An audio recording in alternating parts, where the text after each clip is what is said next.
После нашего видео о том, как ингуши в 23 февраля не упоминают чеченцев, показывая неопровержимые доказательства, вийняхи из числа чеченцев начали оправдывать ингушей.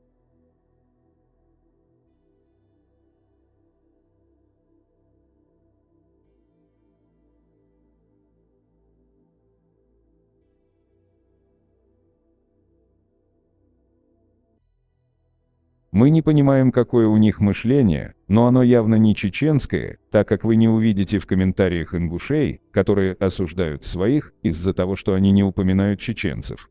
Получилось так, что и ингуши, и вийняхи из числа чеченцев начали оправдывать тех, кто не упомянул чеченцев 23 февраля. По их логике, если один человек совершит кражу, а другой его поймает, то виноват не тот, кто украл, а тот, кто поймал преступника.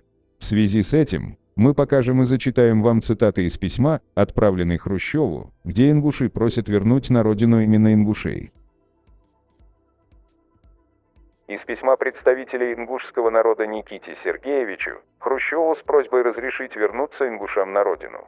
Не позднее 17 марта 1956 года. Дорогой Никита Сергеевич, мы решили обратиться к вам с настоящим письмом.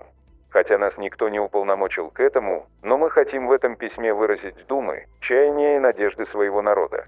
Мы пишем это письмо только потому, что выражаем в нем не только свои чувства, мысли и надежды, но мысли, чувства и надежды всего ингушского народа. Обратите внимание на то, как они оправдали то, что они пишут Хрущеву, только об ингушах, именно такими речами они манипулируют вийняхами. В настоящем письме мы пишем только об ингушах не потому, что хотим в чем-либо отмежеваться от чеченского народа. Чеченцы и ингуши родственные по происхождению, языку и культуре, в советских условиях складывались на Кавказе в единую социалистическую нацию, а потому что, будучи ингушами, лучше знаем ингушей, их прошлое и настоящее, их чаяния и думы. Далее зачитаем самый интересный отрывок из этого письма. Берия и его приспешники обвиняли ингушский народ в различных грехах. Главное обвинение заключалось в том, что наш народ якобы не оправдал доверия в годы Отечественной войны.